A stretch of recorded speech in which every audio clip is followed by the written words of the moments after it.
Thot Ibn Taymija, se njeriu i cili beson në Allahun Azza wa Jall dhe nuk ka lohaçen ta rezulton me veprat e zemrës. Atë që e beson e don. Atë që e beson ka frikë nga aj. Atë që e beson e madhëron.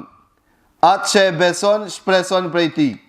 Pra, fjala e zemrës rezulton në veprat e zemrës. Veprat e zemrës rezultojnë në veprat e gjymtyrëve. Për këtë arsye, e kanë keq përdor disa që flasin për veprat e gjymtyrëve, thonjet e Ibn Taymijës, për çka se kanë kuptu Ibn Taymijën çfarë ka desh me thonë. Pra Ibn Taymija thotë është e pamundur që njeriu mos ketë vepra të zemrës e të ketë fjalë të zemrës. Pra ta beson Allahun që është Zot i cili meriton adhurimin, që mban njerëzimi duhet t'i beson, ama mos t'a donat, apo mos t'i friget ati, apo mos preson në ta. Pra kjo është e pamundur.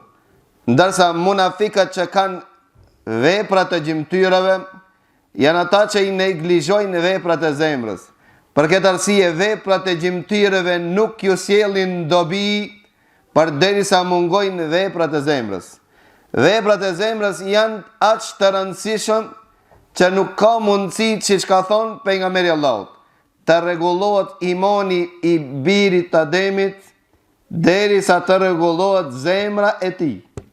Ai që nuk e ka rregulluar zemrën e vet, s'ka mundësi ta rregullon dhe imanin e vet. Imani nuk rregullohet pa u rregulluar çështja e zemrës.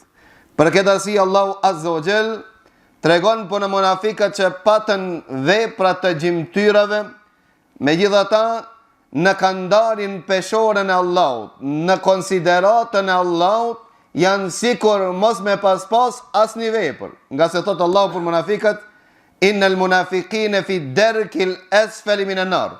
Shtresën më të ulët të xhenemit. Kush janë shtresën më të ulët të xhenemit? Ata që s'kan asnjë lloj vepër. Pra munafikat patën vepra, mirë po veprat e tyre nuk ju sjellën dobi për çka mungesës së veprave të zemrës.